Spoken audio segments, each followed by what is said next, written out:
السلام علیکم ورحمۃ اللہ وبرکاتہ۔ ناظرین، امید ہے کہ آپ خیریت سے ہوں گے۔ علمی رسوخ کی ترویج کے حصول کے لیے اس وقت آج ہمارے ساتھ جو شخصیت موجود ہیں وہ ہیں اسلام آباد سے مولانا وقاص خان صاحب۔ مولانا بھی ہیں، ڈاکٹر بھی ہیں، اور ایک علمی اور جہاندیدہ شخصیت ہیں۔ اس وقت رفاع یونیورسٹی کے اسلام آباد کیمپس کے آپ ایک ڈپارٹمنٹ کے ہیڈ بھی ہیں، اور اس کے ساتھ ساتھ اسسٹنٹ پروفیسر بھی ہیں، اور جو بی او ایف یعنی ان کا جو ادارہ ہے فیکلٹی کا، اس کے وہ ممبر بھی ہیں۔ اور اس کے ساتھ ساتھ آپ کے پاس الحمدللہ ریسرچ کا ایک بڑا تجربہ ہے، ایکسپیرینس ہے، اور بہت سارے آرٹیکلز آپ لکھ چکے ہیں مختلف زبانوں کے اندر۔ اور اس کے ساتھ ساتھ آپ کا جو ٹریننگز سیشنز ہیں وہ الحمدللہ ایک بہت بڑا آپ کا ایک میدان ہے ٹریننگ کا اور ورکشاپس منعقد کروانے کا۔ تو اس حوالے سے مولانا وقاص خان صاحب کی جو خدمات ہیں وہ آج آپ کے سامنے آنے والی ہیں، اور یقیناً اہل مدارس کو، اہل علم کو ان سے استفادے کا موقع ضرور ملے گا، اور ان کی جو تجربات ہیں بالخصوص ان کے فیلڈز کے، تو اس سے ہم مستفید ہوں گے۔ تو ہم بڑھتے ہیں اپنے مہمان خصوصی کی طرف۔ ڈاکٹر وقاص صاحب، السلام علیکم ورحمۃ اللہ وبرکاتہ۔ جی وعلیکم السلام ورحمۃ اللہ وبرکاتہ۔ ڈاکٹر صاحب، آپ خیریت کا سے بہت آپ؟ شکریہ، آپ کا بہت شکریہ، آپ نے وقت دیا، الحمدللہ بہت بہت شکریہ۔ ڈاکٹر صاحب، اس وقت یقیناً آپ کی جو خدمات ہیں وہ دیکھ کر بڑا دل خوش ہوا، اللہ تعالیٰ آپ کے سارے ان کاموں کو قبول منظور فرمائے۔ آ، یہ اگر ہم پوچھیں کہ آپ کا آبائی علاقہ کون سا ہے، اور مختصر آپ کا تعارف ہو جائے ہمارے مخاطبین کے سامنے۔ جی بسم اللہ الرحمن الرحیم، بہت شکریہ مدرسہ ڈاٹ پی کے کا کہ انہوں نے اس یہ موقع فراہم کیا۔ آبائی علاقہ میرا کراچی ہے، اور اچھا۔ کراچی سے ہی تعلق ہے، اور کراچی میں پیدائش ہوئی، پھر 89 سے 92 تک ہم مدینہ میں رہے۔ تو ابتدائی سمجھ لیں قرآن کی تعلیم مسجد نبوی میں حاصل کی، الحمد اور پھر واپس آ گئے تھے، پھر اسکولنگ شروع ہو گئی، اور پھر میں نے تھرڈ کلاس کے بعد اسکول چھوڑ کے میں نے حفظ شروع کر دیا تھا۔ حفظ کے بعد پھر درس نظامی میں داخلہ لیا، اور درس نظامی کے بعد پھر کراچی یونیورسٹی سے 4 سالہ بی ایس کیا، اور پھر میں ایم فل کرنے اسلامک انٹرنیشنل اسلامک یونیورسٹی اسلام آباد آیا، اور یہاں سے ایم فل شروع کیا، اور ساتھ ہی پھر میری رفاع میں جاب ہو گئی، اور ایم فل کمپلیٹ ہوا 2016 میں، اور پھر پی ایچ ڈی میں ایڈمیشن لیا، اور پی ایچ ڈی میرا مکمل ہوا ہے 2021 میں۔ تو یہ چھوٹا سا سفر ہے، اور 2012 سے رفاع یونیورسٹی میں ہوں، موجود ہوں۔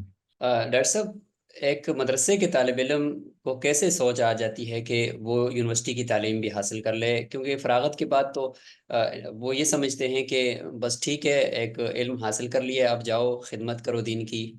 اچھا، یہ بڑا اہم سوال ہے، خاص کر آج کل کے تناظر میں۔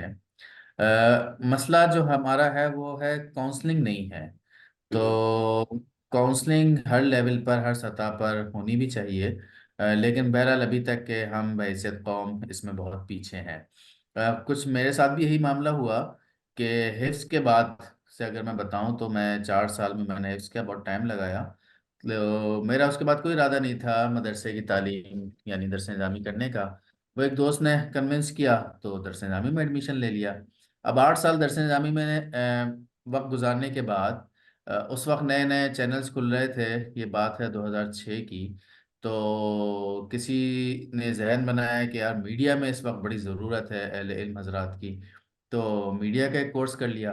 تو درس نظامی کے بعد اب میڈیا میں جانے کا ارادہ تھا، میڈیا کی فیلڈ میں، اور باقاعدہ میں نے طے کیا تھا کہ کراچی یونیورسٹی میں ماس کمیونیکیشن ڈپارٹمنٹ میں ایڈمیشن لینا ہے۔ لیکن بھلا ہو ہمارے ایک مینٹور کا، وہ بر وقت انہوں نے مجھے گائیڈ کیا، انہوں نے کہا کہ آپ کو کس نے کہا ہے میڈیا میں جانے کو؟ آپ ایک فیلڈ میں 4 سال پہلے حفظ اور 8 سال پھر درس نظامی میں جب آپ لگا چکے ہیں تو آپ اسی فیلڈ میں آگے بڑھیں، اور کراچی یونیورسٹی میں آپ ایڈمیشن لیں اور بی ایس اسلامک لرننگ کریں، اور کوئی شارٹ کٹ کی، انہوں نے کہا بالکل واضح، انہوں نے کہا شارٹ کٹ کے چکر میں نہ لگ رہیے گا کہ اس سے یہ ایکویلنسی مل جائے گی، اور پھر یہ آپ سمپل جا کر بی ایس اسلامک لرننگ کریں، اور اس میں آپ کی پوزیشن آنی چاہیے۔ تو الحمدللہ ان کی بات 4 سال بعد پوری ہوئی، میرا گولڈ میڈل ملا مجھے وہاں سے، اور پھر اسلامک یونیورسٹی میں آیا ایم فل کرنے، اور پھر بعد ازاں پی ایچ ڈی ہوا۔ آپ کا جو سوال ہے وہ بڑا اہم اس لیے ہے کہ سمت کا تعین نہیں ہوتا اور کاؤنسلنگ نہیں ہوتی، تو مواقع تو بہت ہیں۔ ہوں میں مدارس کے طلباء کو یہی کہتا ہوں کہ سوچیں، آگے بڑھیں، نکلیں، اور مدرسے سے پاس آؤٹ ہونے کے بعد دیکھیے مدرسہ بنیاد تو بنا دیتا ہے، اور بڑی محنت بھی کی جاتی ہے مدارس میں یقیناً، اور ہم آپ یہ کہہ لیں کہ جو ہمارے اساتذہ بڑی محنت سے ایجوکیٹ کرتے ہیں، لیکن اس کے بعد واٹ نیکسٹ، اس پہ طلبہ بھی پریشان ہوتے ہیں، اور انہیں سمجھ نہیں آ رہا ہوتا کہ انہیں کیا کرنا ہے۔ تو راہیں بہت کھلی ہوئی ہیں، یونیورسٹی میں ضرور آنا چاہیے، ایم فل کریں، پی ایچ ڈی کریں، اور یہ صرف مطلب یہ کہ نبی صلی اللہ علیہ وسلم کی سیرت سے ہمیں پتہ چلتا ہے نا، کہ نبی صلی اللہ علیہ وسلم نے اسپیشلائزیشن کی طرف توجہ دی۔ آپ صلی اللہ علیہ وسلم کی ایک حدیث سے فرمایا کہ جب بھی کوئی کام کرو تو پختگی سے کرو، تو یعنی کہ اس میں اشارہ ہے پی ایچ ڈی، پوسٹ ڈاک، ریسرچ، تحقیق کی طرف، کہ آپ جس بھی فیلڈ میں ہو تو آپ اس میں اسپیشلائزیشن حاصل کرنے کی کوشش کریں۔ تو یہ بس الحمدللہ کسی نے گائیڈ کیا تو ہم اس پوزیشن پہ پہنچے ہوئے ہیں، آپ کے لیکن کون سی ضرورت ہے؟ ہاں، جو آپ کی پوری گفتگو کا خلاصہ یہ سمجھ میں آ رہا ہے کہ کاؤنسلنگ طلبہ کی اگر ہو تو وہ بہت کچھ کر سکتے ہیں، چونکہ مدارس کے طلبہ کے اندر استعداد کی کوئی کمی نہیں ہوتی، صلاحیتوں کی کوئی کمی نہیں ہوتی، وہ بہت کچھ کر سکتے ہیں۔ لیکن ان کے ذہن میں میرے خیال میں وہی کاؤنسلنگ کی ہی کی کمی ہے، کہ ان کے ذہن میں یہ چیز ہوتی ہے کہ بھائی یونیورسٹیوں میں جائیں گے تو خراب ہو جائیں گے، یا اسکولوں میں خدمات اگر کریں گے تو وہ کہا جاتا ہے نا کہ بھائی دین کی خدمت آپ نے نہیں کی۔ تو ہوں۔ اس حوالے سے آپ کا کیا پیغام ہوگا مدارس کے طلباء کے لیے، کہ کیا یہ دین کی خدمت ہے یا نہیں ہے؟ دیکھیں، تصور اس لیے پیدا ہوتا ہے کہ جب آپ کے ذہن میں دین اور دنیا کا تصور غیر واضح ہوتا ہے، کلیئر نہیں ہوں ہوتا۔ ہوں دین اور دنیا کا تصور بالکل کلیئر ہونا چاہیے، جو ہے قرآن کی آیت ہے نا کہ ربنا آتنا فی الدنیا حسنہ وفی الآخرۃ حسنہ، تو دونوں کی بھلائیاں مانگی نا، بلکہ پہلے تو آپ نے نبی صلی اللہ علیہ وسلم نے جو ہمیں دعا سکھائی ہے کہ پہلے تو دنیا کے اندر بھلائیاں، تو ہوں اگر آپ یہ سوچ کر کہ وہاں جا کے ہم خراب ہو جائیں گے، تو اس کا مطلب یہ ہے کہ آپ کی تربیت میں تو کمی رہ گئی ہے، اگر آپ کو اپنے اوپر یہ اعتماد ہی نہیں ہے۔ دیکھیے نبی مہربان صلی اللہ علیہ وسلم نے تو اوکاس کے میلے میں بھی دعوت دی، ہوں طائف اور ثقیف کے جشن جو ہوتے تھے وہاں پر بھی گئے، اور نبی صلی اللہ علیہ وسلم نے جو 7 ہجری میں جو عمرہ کیا ہے نا، عمرہ ہوں قضا صلح حدیبیہ ہوں کے بعد، وہ بھی اس حالت میں کیا کہ جب خانہ کعبہ کے اندر بت موجود تھے۔ تو آپ کہتے صحیح۔ ہیں کہ نہیں جی یہ تو گند موجود ہے، میں شرک کر کے قریب جانا پڑے گا مجھے، اور اس طرح کے میں میلوں میں بھی نہیں جا سکتا جہاں پہ بے حیائی ہو اور فحاشی ہو۔ تو دیکھیے اگر یہی تصور ہوتا تو نبی صلی اللہ علیہ وسلم کو غار حرا سے نیچے آنے کی ضرورت نہیں تھی، ہوں لیکن تاریخ ہمیں بتاتی ہے کہ نبی صلی اللہ علیہ وسلم غار حرا سے جب واپس آئے ہیں تو پھر پلٹ کے نہیں گئے، بلکہ دنیا میں ہوں رہے نا۔ دنیا میں رہتے ہوئے دنیا کو درست کرنا یہ نبی کی ذمہ داری تھی، اور نبی صلی اللہ علیہ وسلم کے بعد یہ میری اور آپ کی ذمہ داری ہے۔ تو ہوں لہٰذا اس تصور کو تو بالکل واضح ہونا چاہیے کہ یونیورسٹی میں، اسکولز میں اگر آپ جا رہے ہیں تو آپ اس ویژن کے ساتھ آپ جائیں کہ آپ نے ان کی سمت درست کرنی ہے، اور اسی کو حکمتاً اور مصلحتاً آپ نے لے کے چلنا ہے۔ بہت شکریہ ڈاکٹر صاحب، آپ نے بہت اچھی طریقے سے، اور جو آپ نے سیرت کے ساتھ اس کو کنیکٹ کیا ہے، تو یہ ایک بہت پیاری مثال ہے سمجھنے والے احباب کے لیے۔ مدرسہ ڈاٹ پی کے کی سطح پر جو کوششیں ہو رہی ہیں، اسلامک اسٹڈیز کے دروس ریکارڈ کر دیے گئے، اور اپنی ویب سائٹ کے اوپر تمام یونیورسٹیز کا ڈیٹا دے کر تقریباً ہزاروں فضلاء کو فیسیلیٹیٹ کیا جا رہا ہے، ان کو مختلف گروپوں میں جمع کر کے کہ بھئی اس یونیورسٹی میں بھی داخلہ لے سکتے ہو، اس میں یہ، تو یہ بھی ایک یہی کوشش ہے کہ کسی نہ کسی طریقے سے مدارس کے فضلاء کرام وہ اس لیول پر آ جائیں، اور اس تعلیم سے بھی وہ روشناس ہو جائیں۔ رفاع یونیورسٹی میں آپ کی خدمات، میں نے کچھ موٹا موٹا تو تذکرہ کیا تھا، لیکن آپ تفصیل سے بتائیں گے کہ آپ کی کیا کیا وہاں پہ ذمہ داریاں ہیں؟ دیکھیے رفاع یونیورسٹی میں فی الحال تو میں ہیڈ آف دا ڈپارٹمنٹ ہوں، اسسٹنٹ پروفیسر ہوں، اور ہماری جو ٹیم ہے 37 کی، ہماری ٹیم ہے ہمارے ڈپارٹمنٹ کی، ان سب کو میں ہیڈ کرتا ہوں، اور بے شمار پھر چیزیں ہوتی ہیں، بی ایس ہے، ایم فل ہے، پی ایچ ڈی ہے، اسی طرح پی جی ڈی کے نام سے پوسٹ گریجویٹ ڈپلوما ہے، جو کہ ہماری ٹیچنگ میتھڈولوجی جس میں سکھائی جاتی ہے، اور اسی طرح لائف اینڈ لیونگ، یہ ہمارا بڑا یونیک پروگرام ہے جو کہ کسی اور یونیورسٹی میں اس طریقے سے نہیں ملتا، کہ جہاں یونیورسٹیز میں اسلامیات کے نام پر ایک کورس پڑھا دیا جاتا ہے، یہاں رفا انٹرنیشنل یونیورسٹی کی یونیکنیس ہے کہ یہاں پر ایک کورس نہیں بلکہ 12 کریڈٹ آورس یعنی 12 گھنٹے اسلامک اسٹڈیز اور پاک اسٹڈیز کے پڑھائے جاتے ہیں. 12 میں سے 10 اسلامک اسٹڈیز سے ریلیونٹ ہیں اور 2 پاک اسٹڈیز سے ریلیونٹ ہیں. اور اس پورے کورس کو ڈیزائن کیا ہے ڈاکٹر انیس احمد صاحب، وائس چانسلر رفا انٹرنیشنل یونیورسٹی. بہت بڑے اسکالر ہیں دنیا کے، اور ملائیشیا میں، امریکہ میں، ٹرکی میں انہوں نے مختلف یونیورسٹیز میں، مختلف جامعات میں تدریسی خدمات سر انجام دی ہیں. تو ایک ایکسپوجر ہے ان کا. تو میں یہ عرض کر رہا تھا کہ لائف اینڈ لیونگ محض پڑھایا نہیں جاتا بلکہ لائف اینڈ لیونگ بڑھتا جاتا ہے. میں یہ ہم، الفاظ استعمال کرتا ہوں کہ ایک تو اس کورس کا پورے پروگرام کا نام ہی لائف اینڈ لیونگ یعنی زندگی اور زندگی گزارنے کا طریقہ. اور اس کا کورس کنٹینٹ بھی بڑا مختلف ہے، جو ٹپیکل اسلامک اسٹڈیز نہیں ہے، بلکہ اس میں Quranic values, professional ethics, family life in 21 century, سیرت کا پورا پورشن، اور خاص کر اس کو کنٹمپریری ایشوز آج کے تناظر میں اس کو پڑھایا جاتا ہے. اور محض پڑھایا نہیں جاتا، میں پھر عرض کروں کہ 40% ہمارا جو ٹیچنگ اسٹائل ہے، ٹیچنگ میتھڈولوجی ہے، وہ لیکچر اور ڈسکشن اور کیس اسٹڈی بیس ہے. 30% ہماری teaching methodology audio video aids ہیں، مطلب مختلف ویڈیوز کے ذریعے سے ہم سکھانے کی کوشش کرتے ہیں. اور 30% ایکسپیرینشیل لرننگ کے ذریعے سے ہم سکھاتے ہیں. مثال کے طور پر جہاں ہم ہیومینٹی کا کورس کنٹینٹ کور کر رہے ہیں، ہمدردی پڑھا رہے ہیں اپنے ایک اسٹوڈنٹ کو، تو محض ہمدردی پڑھا کے ہم نے نہیں گزر جانا، بلکہ ہم ہمدردی کا کنسیپٹ اس کے ذہن میں کوئی ایکٹیویٹی کے ذریعے ہم بٹھانے کی کوشش کرتے ہیں. اس کے حوالے سے ہمارا ایک مال آف ہیومینٹی ایک بہت بڑا ایونٹ ہوتا ہے کہ جس میں ہم ایسے ڈیزرونگ افراد کو انوائٹ کرتے ہیں. اور اس کا کنسیپٹ یہ ہے کہ ایسے لوگ جو بڑے شاپنگ مال میں شاپنگ نہیں کر سکتے، تو ان کے لیے ہم ایک فری آف کاسٹ ایک مال لگاتے ہیں، ہمارے اسٹوڈنٹ لگاتے ہیں اس میں. اور ایسے پرانے کپڑے جو ہمارے گھروں میں موجود ہوتے ہیں ان کو ہم ریفریش کرتے ہیں، ان کو استری کرتے ہیں، ان کو اچھی طریقے سے ریپنگ کرتے ہیں، اور پھر ایک پورا مال کا ہم ایک ماحول فراہم کرتے ہیں. تو پھر وزٹر آتے ہیں اور وہاں سے سامان لیتے ہیں.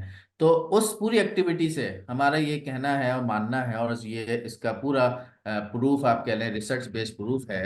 اس پوری ایکٹیویٹی کے ذریعے سے جو اسٹوڈنٹ سیکھتا ہے، جو لرن کر رہا ہے، وہ آپ 10 گھنٹے ہمدردی پہ لیکچر دے دے تو اس کی افادیت وہ نہیں ہے جتنی اس کر کے گزرنے کی افادیت ہے.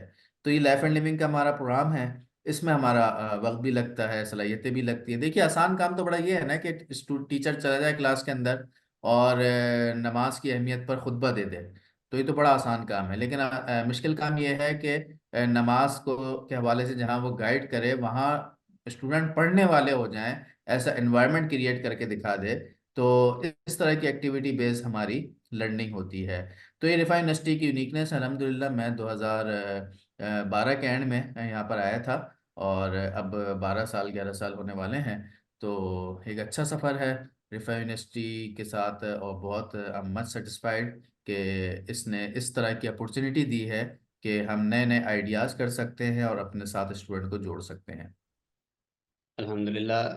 یقیناً آپ کی جو یہ تفصیل سے پتہ چلا ہے کہ عملی طور پر پریکٹیکل کر کے جو طلبہ کو چیز دی جاتی ہے، اس سے ان کو مستقبل میں اس کام کو کرنے کا جو ذہن میں ایک بھوت سوار ہوتا ہے کہ کیسے کریں گے، کیسے شروع کریں گے، وہ ختم ہو جاتا ہے کہ نہیں بس کر گئے ہیں. تو دیکھیں سیکھتے سیکھتے ہم کر بھی رہے ہیں اور کرتے کرتے سیکھ بھی رہے ہیں. تو یہ ایک بہت بہترین آپ کا آئیڈیا لگا.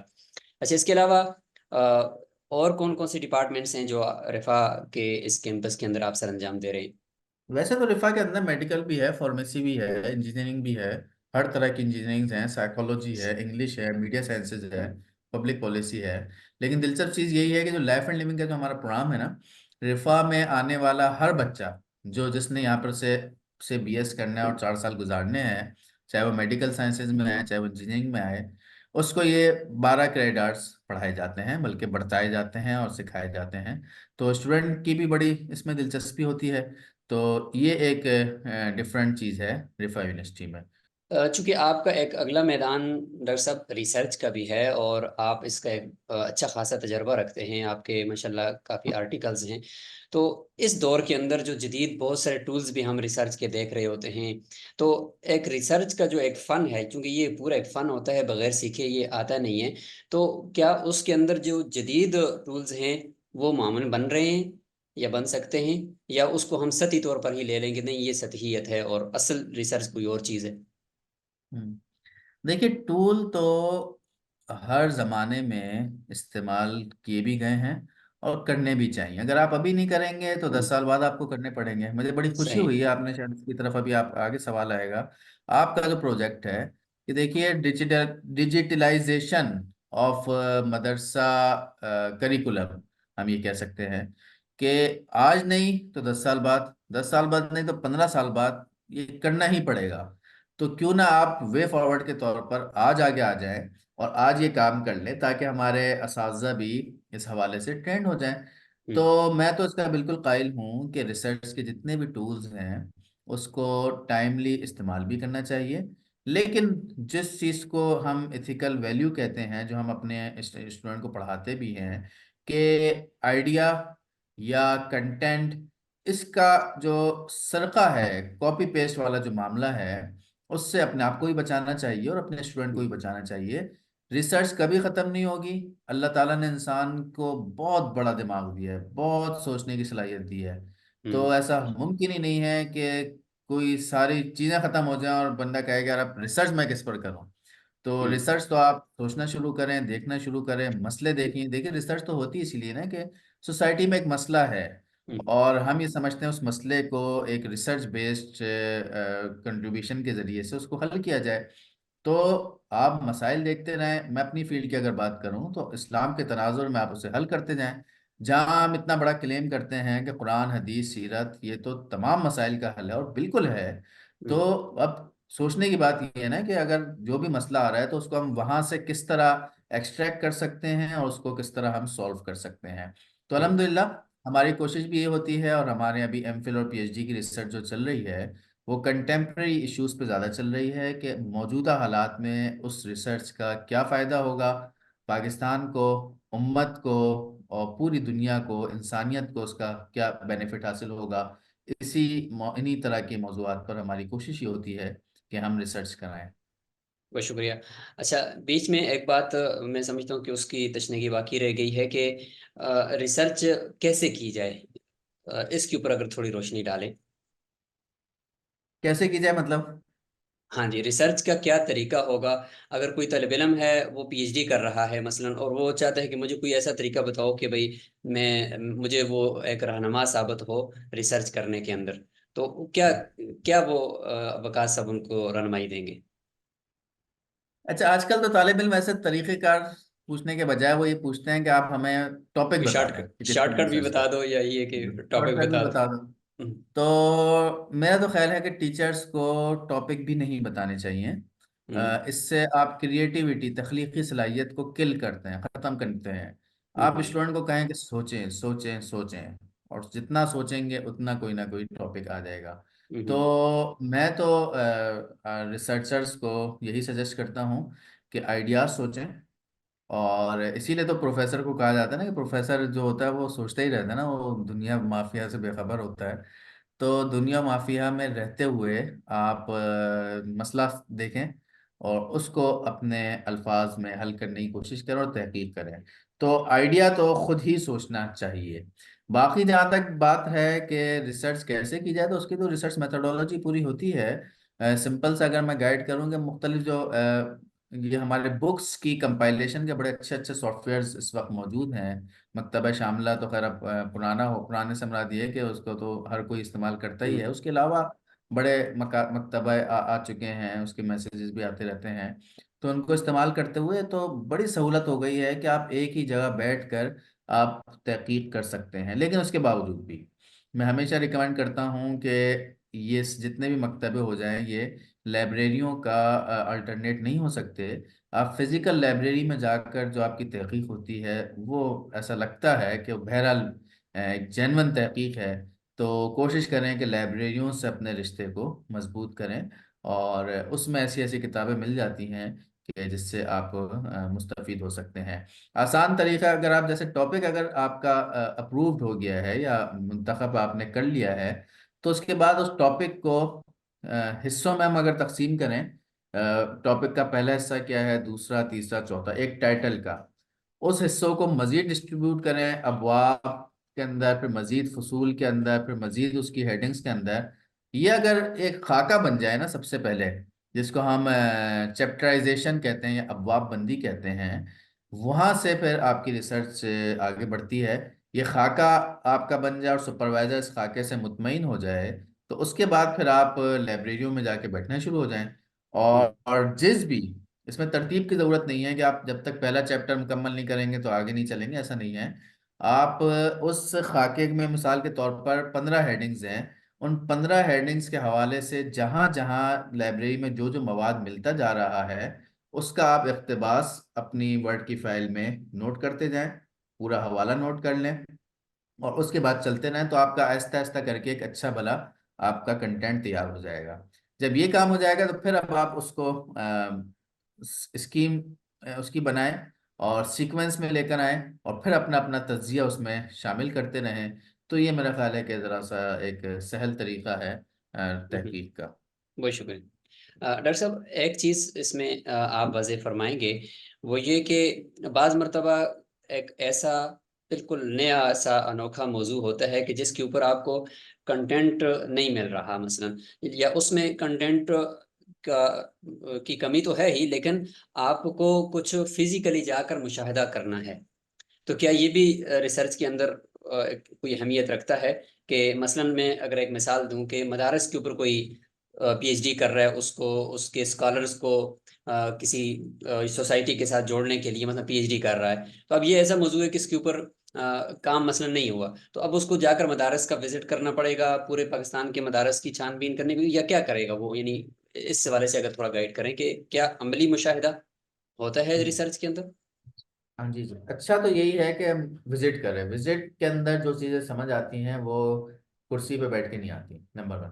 ہوں نمبر ٹو یہ ہے کہ وزٹ اگر پورے پاکستان کا نہیں کر سکتے تو کچھ کسی ایریاز کا کر لیں۔ ہوں نمبر تھری یہ ہے کہ اگر پھر بھی وزٹ نہیں کر سکتے تو کوشچن ایئر آپ ڈیولپ کریں، ہوں اور گوگل فارم کے ذریعے سے آپ کوشچن بنا سکتے ہیں، وہ آپ سرکولیٹ کریں اپنے مدارس میں تمام پاکستان کے، اور وہاں سے جو جواب آئے اس کو پھر آپ اپنی تحقیق میں شامل کریں۔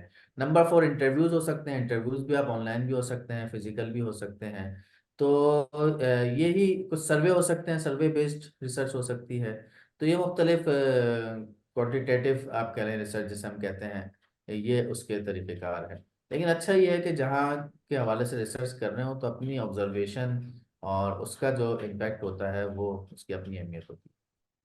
بہت شکریہ ڈاکٹر صاحب۔ اچھا ڈاکٹر صاحب، آپ کے پی ایچ ڈی کے مقالے کا موضوع بڑا انوکھا ہے، تو اس میں یہ ہے کہ استہزاء اسلام کی معاصر صورتیں، اور پھر اس کے اوپر آپ نے ریسرچ کی ہوئی ہے، یہ بتائیں کہ یہ موضوع کیسے خیال آیا اس کو منتخب کرنے کا، اور پھر اس پہ جو آپ نے مقالہ تحریر فرمایا ہے تو وہ تو یقیناً پڑھنے کے قابل ہے ہوگا۔ جی، اچھا یہ بھی ہمارے سامعین کے لیے اور خاص کر ریسرچرز کے لیے بڑی اہم بات ہے، یہ میں اپنی کلاس میں بھی ڈسکس کرتا ہوں کہ دیکھیے، مطالعے کی عادت تو ہمیں ہونی چاہیے۔ یہ ایک بڑا یقیناً مسئلہ ہمارا ہے کہ مطالعہ ختم ہو گیا ہے۔ یہ جو ایک بیڈ بک کا کنسپٹ ہوتا تھا کہ رات سوتے وقت کوئی کتابیں ہوتی تھیں آپ کے سرہانے پر اور آپ پڑھ رہے ہوتے تھے، وہ بھی کم ہوتا، کم کیا ختم ہی ہوتا جا رہا ہے، معدوم ہو گیا ہے۔ اب وہ بیڈ بک کی جگہ فیس بک آ گئی ہے کہ سوتے سوتے بھی آپ اسکرولنگ کر رہے ہوتے ہیں، اور فیس بک جیسی چیزیں، میں خود بھی اس نشے میں کسی حد تک مبتلا ہوں، لیکن یہ ذہن کو تھکانے کے لیے زیادہ چیز ہوتی ہے کہ کیونکہ ڈائیورسٹی بہت ہے نا، ہر طرح کی چیزیں سامنے آ رہی ہیں تو ذہن تھک جاتا ہے۔ تو مطالعہ کرنے کی عادت ڈالیں۔ اور یہ جو میرا ٹاپک تھا، کیونکہ ٹاپک کی سلیکشن اور اس کی اپروول کسی بھی ڈگری کے لیے 50% ہوتا ہے کام ریسرچ یقیناً کے لیے یقیناً ہماری جامعات کے اندر۔ مطلب وہ کام ہو گیا تو اس کا مطلب 50% آپ کی ڈگری تو ہو گئی، پیچھے بچا 50% وہ بھی ہو جائے گی۔ تو ہم بھی پریشان رہتے تھے ٹاپکس کے لیے کورس ورک کے دوران بھی، اور میں اپنے اسٹوڈنٹ کو بھی ابھی سے کہتا ہوں کہ کورس ورک نتھنگ، کوئی چیز نہیں ہے، اصل چیز آپ کی ریسرچ ہے۔ آپ کورس ورک کے دوران ہی اس پہ دماغ لگانا شروع کر دیں کہ آپ نے ریسرچ کیا کرنی ہے۔ تو اسی حساب سے آپ مطالعہ شروع کر دیں۔ بہرحال یہ تو لکیلی جو صبح کی تلاوت ہوتی ہے وہ میں کر رہا تھا، اور موبائل سے ہی کر رہا تھا لیٹ کر، میرا خیال ہے سردیوں کے دن تھے، تو سورہ مدثر پڑھ رہا تھا میں، سورہ ہوں مدثر کا ترجمہ اور تشریح۔ تو سورہ مدثر کی کوئی 12-14 آیات ہیں ولید بن مغیرہ کے حوالے سے، جو خالد بن ولید کے والد تھے۔ ہوں ثم نظر ثم عبس و بصر ثم ادبر واستکبر، پورا ایک نقشہ کھینچا گیا ہے نبوت کے ہوں چوتھے سال، جب حج سے پہلے انہوں نے میٹنگ کال کی تھی نبی صلی اللہ علیہ وسلم کے خلاف۔ تو وہ میں سوچ رہا تھا، پھر میں نے اس کو پڑھا کہ اس نے کس طرح اس میٹنگ کے دوران ایک طریقے سے نبی صلی اللہ علیہ وسلم کا مذاق اڑایا نا، اس نے منہ پھیرا اور تکبر سے وہ پلٹا۔ وہاں سے ایک کلک کیا کہ اس کا مطلب یہ ہے کہ نبی صلی اللہ علیہ وسلم کی توہین کے حوالے سے تو بڑا کام بھی ہوا ہوا ہے، اس پہ ہم بات بھی کرتے ہیں، ہوں لیکن اوور آل اسلام کی چیزوں کے حوالے سے اس کا مذاق اڑایا جاتا ہے، تو اس پہ کام کرنا چاہیے۔ پھر میں نے سرچ شروع کیا، سرچنگ کی ادھر ادھر، تو اندازہ ہوا کہ بہرحال اس پہ کام نہیں ہے۔ پھر وہ موضوع مزید ڈسکس ہوا ٹیچر سے، اساتذہ سے، موڈیفائی ہوتے ہوتے ہوتے پھر یہ بنا کہ استہزاء اسلام کی معاصر صورتیں، اور پھر میں اس میں قوانین کا بھی جائزہ آیا ہے، ریزنز بھی ہیں، امپیکٹ اس کا کیا ہے۔ تو الحمدللہ ایک ایسا موضوع تھا کہ جس پہ سے میں نے پھر مقالے بھی لکھے ہیں، مزید ریسرچ آرٹیکل بھی پبلش ہوئے ہیں، اور ایک بڑی اور الائیو ٹاپک ہم اسے کیسے آگے بھی ہم کسی سے جب شیئر کرتے ہیں تو وہ بھی جب پڑھتا ہے تو لوگ اس کو سیکھنے کا موقع ملتا ہے۔ ہوں اچھا، معاصر صورتوں میں یقینی طور پر یہ جو دوسرے ممالک کے اندر خاکوں کی ایک چیزیں ہوتی ہیں اور مسلمانوں کو ایک طرح سے ابھارا جاتا ہے اس چیز کے اوپر، کیا اس کو بھی شامل کیا ہوا ہے؟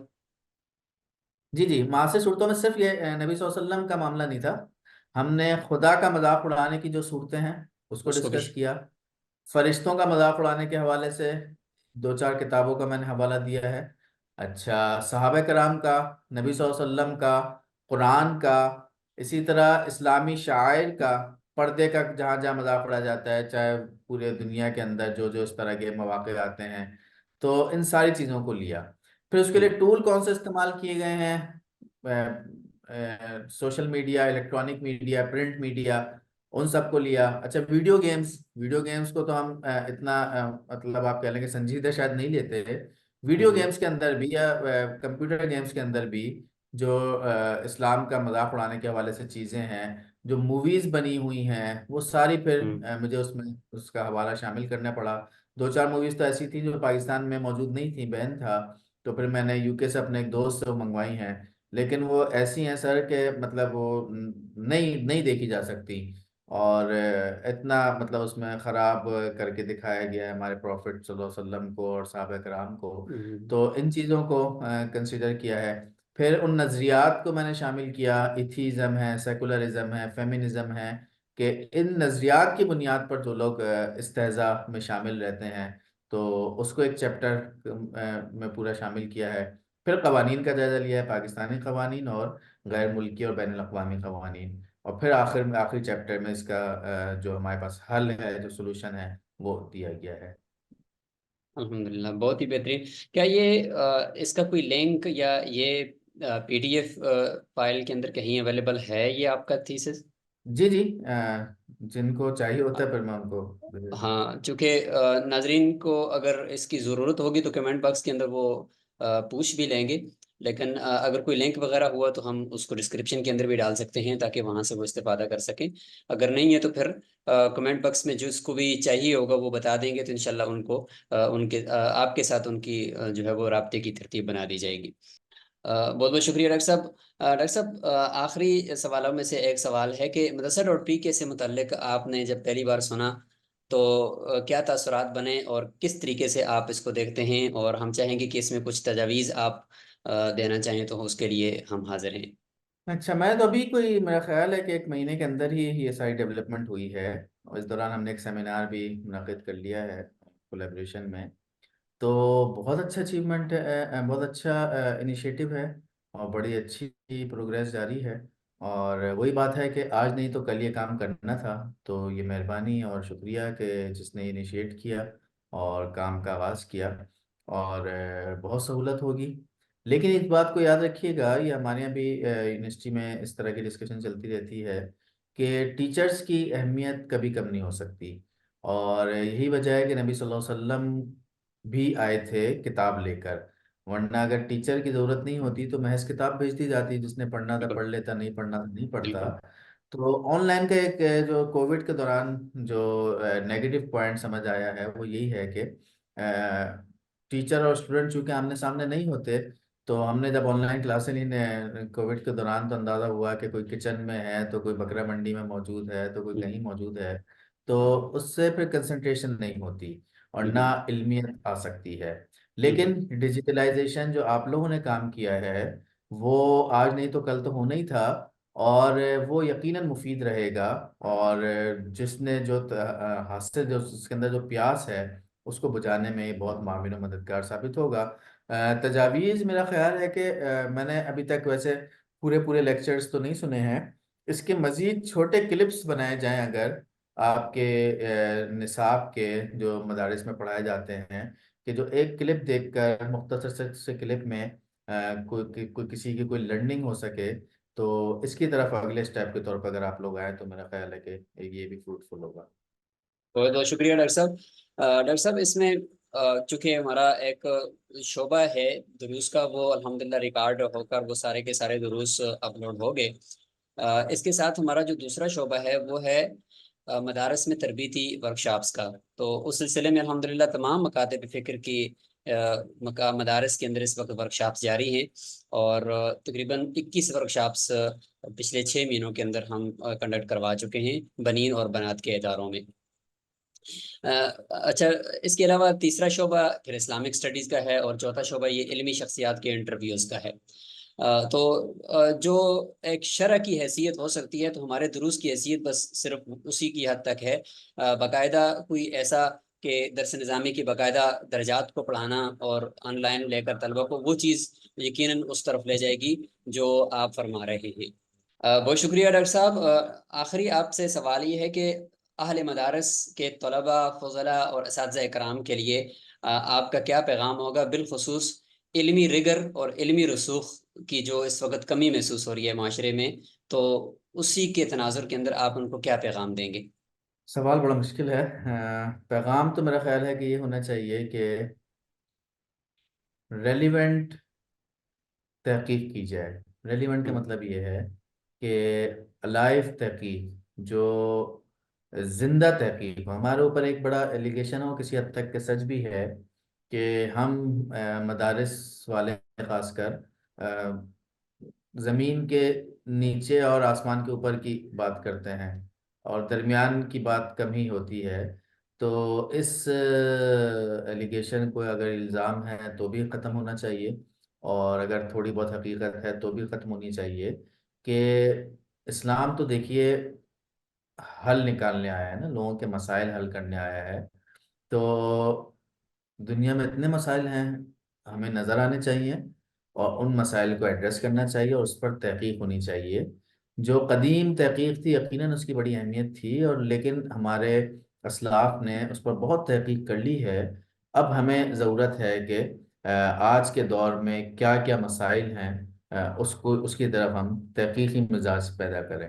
آپ کا بہت بہت شکریہ۔ تحقیقی مزاج پیدا کرنا اور اسلام جو اس وقت ضابطۂ حیات اور لوگوں کے مسائل کو حل کرنے والا اور جدید صورتوں کے اندر اسلام ایک رہنما ہے، جیسے ہمارا دعویٰ بھی ہے کہ قیامت تک آنے والے ہر انسان کے لیے یہ ایک رہنما ہے۔ تو لہٰذا ہمیں اس قابل ہونا چاہیے، یعنی اسکالرس کو اس قابل ہونا چاہیے کہ وہ ہر زمانے کے اعتبار سے امت کی رہنمائی کرنے کے قابل ہوں۔ آپ کا بہت شکریہ ڈاکٹر صاحب، جزاکم اللہ بہت خیرہ۔ شکریہ۔ مدرسہ ڈاٹ پی کے لیے آپ نے وقت دیا، آپ کی ساری جو خدمات ہیں، تجربات ہیں، یقیناً یہ گفتگو اہل علم کے لیے اور اہل مدارس کے لیے ایک حوصلہ افزا ثابت ہوگی اور ان کے لیے استفادے کا باعث بنے گی۔ آپ کا بہت شکریہ۔ السلام علیکم ورحمۃ اللہ وبرکاتہ۔